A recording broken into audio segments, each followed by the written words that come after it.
राजस्थान का युद्ध एक ऐसा युद्ध जो 3 शक्तिशाली साम्राज्य के राजाओं ने मिलकर अरब आक्रमणों को भगा भगा कर खदेड़ा और यही नहीं अरबों के मुल्क तक कब्जा भी कर लिया था।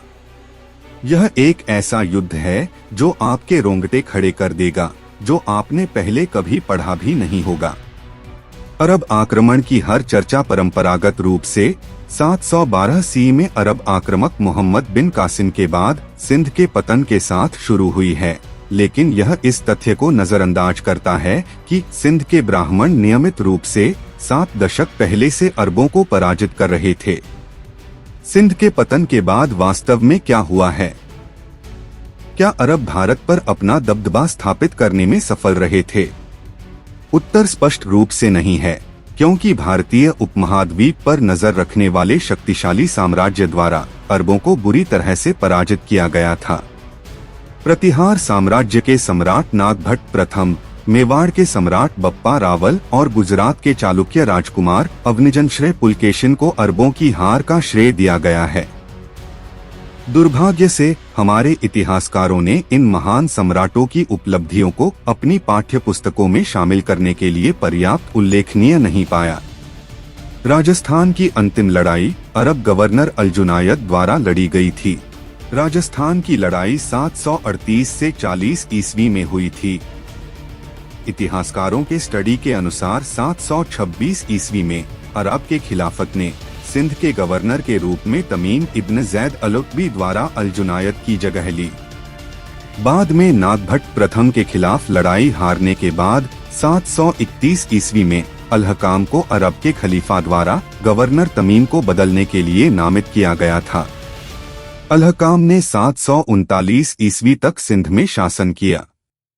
तो आइए दोस्तों, आज की इस वीडियो में हम जानेंगे कि कैसे हमारे भारतवर्ष के महान सम्राटों ने अरबों की धूल चटा दी।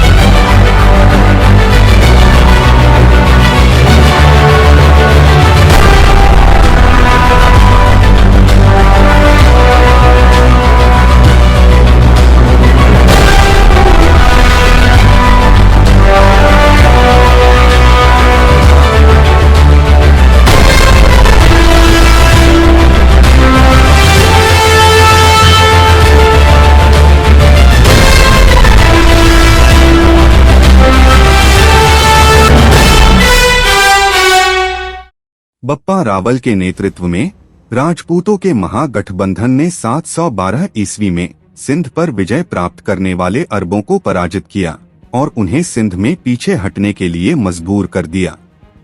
यह पहली बार था जब अरबों को विजय और विस्तार की अपनी यात्रा में इस तरह की अपमानजनक हार का सामना करना पड़ा।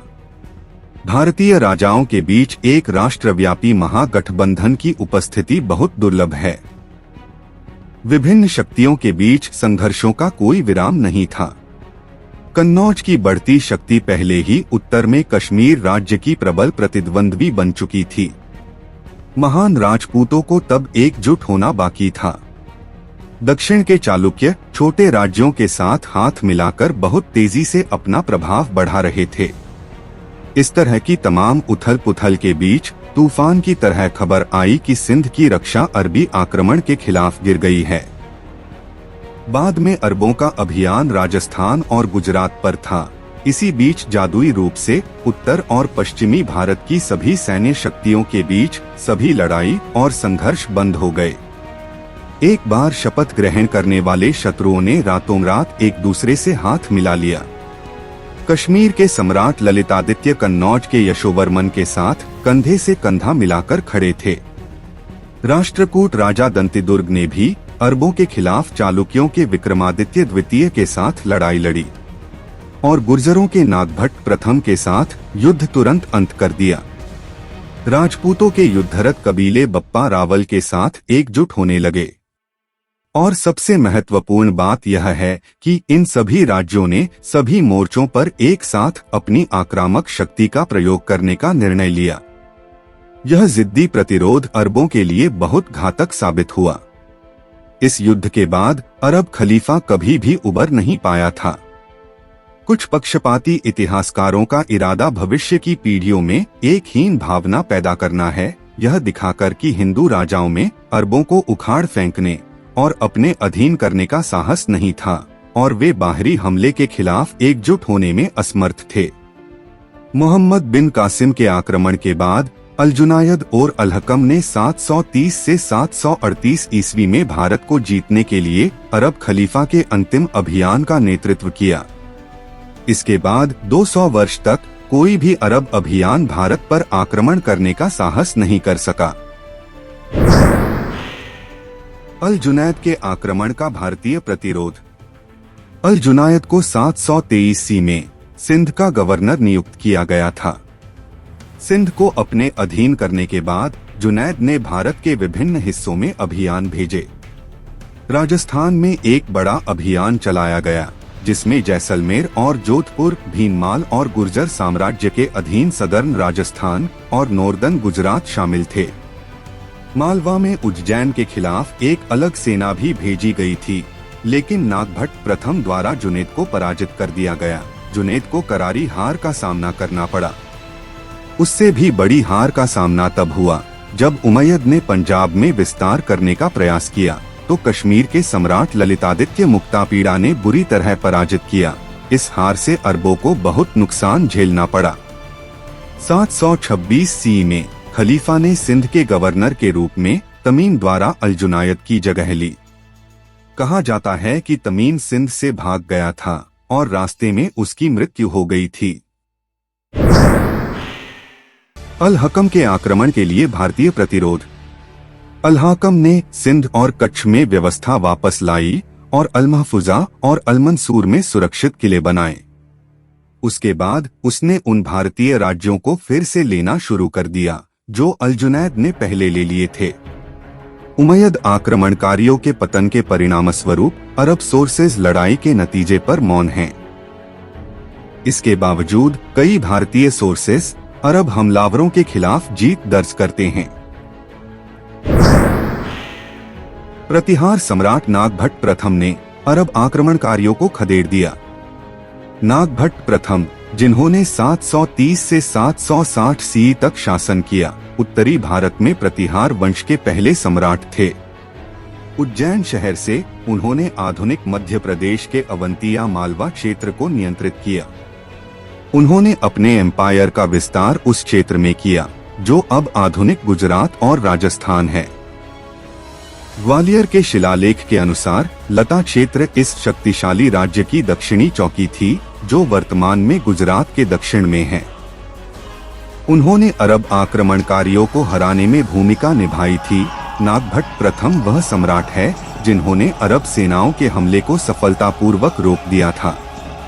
विशेष रूप से अरबों को भारत में गंभीर धक्का मुक्की का सामना करना पड़ा। नागभट्ट प्रथम के शासनकाल के दौरान अरबों ने भारतीय उपमहाद्वीप पर आक्रमण किया और उनके वीरतापूर्ण प्रतिरोध से पीछे हट गए। नागभट्ट प्रथम ने लगभग 40,000 सैनिकों की एक सेना एकत्र की, जिनमें से अधिकांश घुड़सवार सैनिक या पैदल सेना थे। यह संघर्ष राजस्थान का युद्ध आमतौर पर सिंध और राजस्थान राज्यों के बीच वर्तमान सीमा के आसपास हुआ माना जाता है। आधुनिक भारत में सिंधु नदी के पूर्व में उमय्यद खलीफा और राज्यों के बीच 8वीं शताब्दी ईस्वी की फर्स्ट क्वार्टर में लड़ाई की एक श्रृंखला हुई। 712 ईस्वी में सिंध पर अरब आक्रमण के बाद अरब सेनाओं ने सिंधु के पूर्व में अपने राज्यों का विस्तार करने पर ध्यान केंद्रित किया। अधिकांश नॉर्दर्न और नॉर्थ वेस्टर्न भारत को लूटने और अपने अधीन करने के बाद अरब सैनिकों, जिनकी संख्या कुछ अनुमानों के अनुसार 10 लाख से अधिक थी, ने खिलाफत की सीमा को उत्तरी गुजरात और वर्तमान मध्य प्रदेश तक फैला दिया। अरब सैनिकों को रोकने के लिए उत्तर और दक्षिण ने गठबंधन किया। अरब आक्रमणकारियों और प्रतिहार वंश के नागभट्ट प्रथम, चालुक्य वंश के विक्रमादित्य द्वितीय, मेवाड़ के राजा बप्पा रावल और अन्य छोटे भारतीय क्षेत्रों के बीच 738 से 739 ईस्वी के बीच लड़ाइयों की एक श्रृंखला, राजस्थान की लड़ाई, हुई। विक्रमादित्य द्वितीय ने अपने भाई धराश्रय जयसिम्हावर्मन के बेटे अवनिजनश्रय पुलकेशिन को शाही प्रतिहार वंश की सेना में शामिल होने के लिए भेजा। अवनिजनश्रय पुलकेशिन वातापी चालुक्य राजा विक्रमादित्य द्वितीय के सेनापति भी थे। दक्षिण से उन्हें अरब आक्रमण का मुकाबला करने के लिए गुजरात में तैनात किया गया था। उसी वर्ष के पतन में अगुका प्रथम ने एक अरब नौसैनिक अभियान पर जीत के लिए सैंधव नौसैनिक बेड़े का नेतृत्व किया। कौन थे अगुका प्रथम? अगुका प्रथम एक प्राचीन शक्तिशाली नौसेना योद्धा थे। सैंधव वंश से अगुका, जिन्होंने गुजरात के वेस्टर्न पेनिनसुलर रीजन पर शासन किया, और वे कृष्णराज के पुत्र थे। अगुका प्रथम सैंधव वंश का एक शासक और 8वीं शताब्दी के अंतिम क्वार्टर के दौरान सैंधव नौसैनिक बेड़े का कमांडर थे। 756 सीई में सिंध के अरब गवर्नर ने सैंधवों के खिलाफ एक नौसैनिक बेड़ा भेजा। इस नौसैनिक हमले को सैंधवों ने खदेड़ दिया क्योंकि उनके पास एक मजबूत नौसैनिक बल था। 776 सीई में अरबों द्वारा एक और नौसैनिक अभियान अगुका प्रथम की कमान के तहत सैंधव नौसैनिक बेड़े द्वारा पराजित किया गया था। अगुका प्रथम ने अरब नौसैनिक बेड़े को एक विनाशकारी हार दी, जिसने अरबों को पीछे हटने के लिए मजबूर किया। इसके बाद खलीफा अल महदी ने भारत के किसी भी हिस्से को जीतने की योजना छोड़ दी। बाद में अगुका ने समुद्राधिपति या मास्टर ऑफ वेस्टर्न सी का टाइटल लिया। खिलाफत के खिलाफ बप्पा रावल की जीत। राजपूत इतिहास की सबसे बड़ी शख्सियतों में बप्पा रावल हैं। उन्होंने मेवाड़ में गुहिल वंश की स्थापना की और अपने जीवन काल में उनकी उपलब्धियों ने उन्हें भारत के गौरवशाली इतिहास में जगह दी। बप्पा रावल, जिन्होंने 728 से 753 सीई तक शासन किया, उन्हें राजस्थान के मेवाड़ क्षेत्र के एक प्रमुख शासक के रूप में याद किया जाता है। अलबरूनी जैसे प्राचीन लेखकों के कार्यों में बप्पा रावल के अतिरिक्त संदर्भ हैं, जो 11वीं शताब्दी में रहता था। एकलिंग महात्म्य, जिसे एकलिंग पुराण भी कहा जाता है, इसमें वर्णित बप्पा रावल का इतिहास मिलता है, जिसकी रचना कान्हा व्यास द्वारा 15वीं शताब्दी में की गई थी, जो महाराणा कुंभा के दरबारी थे।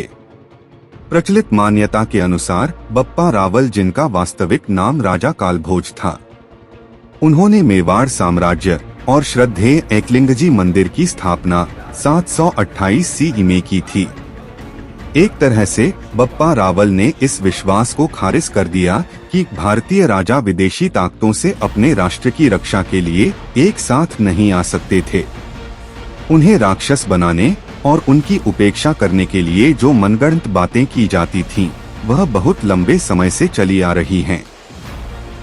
बप्पा रावल को उनके उल्लेखनीय साहस के कारण उनकी प्रजा द्वारा मानद नाम बप्पा दिया गया था। बप्पा रावल ने राजस्थान की लड़ाई में अल जुनैद और अल हकम की सेना को हराया। अरब इतिहासकार अल बिलादुरी का दावा है कि जुनैद एक दुर्जय शासक था, जिसने काठियावाड़, कच्छ, सौराष्ट्र और मंडोर के क्षेत्रों पर कत्लेआम मचाया। बप्पा रावल की जीत ने महाद्वीप के महानतम योद्धाओं में से एक के रूप में उनकी स्थिति को मजबूत किया। बप्पा रावल ने नॉर्थ वेस्टर्न सीमा को सुरक्षित करने के लिए एक शहर का निर्माण किया, जिसे अभी भी रावलपिंडी के नाम से जाना जाता है। चूंकि यह शहर रणनीतिक रूप से स्थित था, उन्होंने हर 100 किलोमीटर पर 100 सैनिकों को तैनात किया। रावलपिंडी को मजबूत करने के बाद बप्पा रावल ने गजनी, अफगानिस्तान में 16 दुस्साहसिक छापे मारे और कमांडर सलीम को मार डाला और पूरे क्षेत्र पर विजय प्राप्त की। इन प्रयासों ने ईरान तक मेवाड़ के बोलबाला को बढ़ाने में मदद की और सिंध को अरब शासन से मुक्त कर दिया। बप्पा रावल वास्तव में एक कुशल सैन्य जनरल थे। उन्होंने महसूस किया कि यह केवल भारतीय क्षेत्र के अंदर आक्रमणकारियों को मिटाने के लिए पर्याप्त नहीं होगा, बल्कि उन्हें अपने गढ़ गजनी, ईरान में भी खत्म करना होगा। राजपूत संघ और बादामी चालुक्य गठबंधन के पास मजबूत सैन्य ताकत थी। राजस्थान की लड़ाई के संघर्ष में अधिकांश अरब सैनिकों का सफाया हो गया था। राजस्थान की लड़ाई में बप्पा रावल ने जिस सैन्य कौशल का प्रदर्शन किया था वह अच्छी तरह से वर्णित है और यह कई क्षेत्रों और यहाँ तक कि मध्य एशिया तक फैला हुआ था। सिंध, बलूचिस्तान, गजनी, कंधार, खुरासान, इस्फहान और ईरान में बप्पा रावल की सैन्य उपलब्धियां 8वीं शताब्दी ईस्वी में भारत के सबसे शक्तिशाली राजाओं में से एक के रूप में उनकी प्रसिद्धि को प्रदर्शित करती हैं। अवनिजनश्रय पुलकेशिन नवसारी की लड़ाई के एक बहादुर योद्धा ने अरब आक्रमणकारियों को हराया। आइए बादामी चालुक्य के बहादुर सेनापति अवनिजनश्रय पुलकेशिन पर एक नजर डालते हैं। पुलकेशिन ने अरब आक्रमणकारियों के खिलाफ अपनी लड़ाई में राजपूत चालुक्य संघ का बहादुरी से नेतृत्व किया। अवनिजनश्रय पुलकेशिन एक उत्कृष्ट योद्धा थे जिन्होंने अरबों के खिलाफ अपने पूरे युद्ध में राजपूत वातापी चालुक्य गठजोड़ के लिए लड़ाई लड़ी। वातापी के चालुक्य, जिनसे नवसारी परिवार संबंधित था, दोनों रिश्तेदार और जागीरदार राज्य बादामी थे। दक्षिणी गुजरात, लता, नासिक क्षेत्र और आधुनिक महाराष्ट्र का नॉर्दर्न कोंकण सभी उनके नियंत्रण में थे। इस क्षेत्र पर विजय प्राप्त करने के बाद वातापी चालुक्य शासक विक्रमादित्य प्रथम, जो सम्राट पुलकेशिन द्वितीय के पुत्र थे, उन्होंने अपने भाई धराश्रय जयसिम्हावर्मन को राज्यपाल नियुक्त किया। नवसारिका शहर ने इस क्षेत्र के प्रशासनिक केंद्र के रूप में कार्य किया। जब अरबों ने और प्रयास किए तो अवनिजनश्रय पुलकेशिन और प्रतिहार सम्राट नागभट्ट प्रथम ने उन्हें पीछे हटाने के लिए बप्पा रावल के साथ गठबंधन किया। 731 ईस्वी में वातापी चालुक्य विक्रमादित्य द्वितीय, जो राजा विजयादित्य के पुत्र थे, उनके शासनकाल के दौरान सिंहासन धराश्रय जयसिम्हावर्मन के पुत्र पुलकेशिन को दिया गया। नवसारी में अरब उमैयदों को हराने के बाद विक्रमादित्य द्वितीय ने उनकी वीरता की इतनी सराहना की कि उन्होंने पुलकेशिन को अवनिजनश्रय यानी पृथ्वी के लोगों की शरण की उपाधि प्रदान की। अवनिजनश्रय पुलकेशिन ने नवसारी के युद्ध में खिलाफत उमर द्वितीय के आक्रमणकारी सैनिकों के विजय रथों को रोका। 736 सी में नंदीपुरी के राजा जयभट्ट चतुर्थ ने एक आक्रमणकारी अरब सेना को खदेड़ने में वल्लभी के मैत्रक वंश के शासक शिलादित्य चतुर्थ की सहायता की। अरबों ने दक्षिण में भारत पर अपनी विजय जारी रखी। उन्होंने जयभट्ट के राज्य पर विजय प्राप्त की और फिर नवसारी की ओर बढ़ गए। ऐसा माना जाता है कि अरब दक्षिण भारत में अपने प्रभाव का विस्तार करना चाहते थे। 739 सीई से एक नवसारी अनुदान पुष्टि करता है कि अवनिजनश्रय पुलकेशिन नवसारी में चालुक्य रीजेंट ने हमलावर अरब सेना को खदेड़ दिया। पुलकेशिन ने अरबों की एक विजयी टुकड़ी का सबसे मजबूत सामना किया, लेकिन वह खुद भी पीछे नहीं था। पुलकेशिन ने अरब सैनिकों का जमकर विरोध किया और एक जोरदार लड़ाई में लगे रहे, अंत में विजयी हुए। उनकी जीत के परिणामस्वरूप अरब सेना को सभी कब्जा की हुई जमीन त्यागने के लिए मजबूर होना पड़ा। वातापी चालुक्य विक्रमादित्य द्वितीय ने अपने नेक काम के सम्मान में अपने वंश और जागीरदार को कई उपाधियां प्रदान की। विश्व में लोगों के समर्थन अवनिजनश्रय के अलावा उन्हें दक्षिण के मजबूत स्तंभ दक्षिणाप्तसाधारा, चालुक्य वंश, चल्लुकिकुल्लंकार, पृथ्वी के भगवान, पृथ्वी वल्लभ और अनिवर्तकानिवर्तेत्री के आभूषण के रूप में भी जाना जाता था, जिसका अर्थ है जो रक्षा करता है। अरबों ने भारत के 3 नायकों बप्पा रावल, नागभट्ट प्रतिहार और अवनिजनश्रय पुलकेशिन के अविश्वसनीय साहस और क्रोध के कारण अगले 250 वर्षों तक समृद्ध भारत पर हमला करने का जोखिम नहीं उठाया। तो आइए दोस्तों, इस मिथ को तोड़े कि भारतीय राजा कायर होते हैं और भारतवर्ष के खोए हुए हिस्से को वापस नहीं पा सके। जब हम सीखते हैं कि भारतीय योद्धा एक सफल सैन्य अभियान का नेतृत्व कर सकते हैं, तो हम इस मिथ को समाप्त कर सकते हैं कि उन्होंने कभी भी आगे होकर विदेशी क्षेत्र पर हमला नहीं किया और न ही अपना इन्फ्लुएंस जमाया। तो दोस्तों, आज की इस वीडियो में अगर आपको कुछ नया इतिहास जानने को मिला तो इस वीडियो को लाइक और शेयर जरूर करें, और अगर आप नए हैं तो हमारे चैनल को सब्सक्राइब करना ना भूलें। धन्यवाद।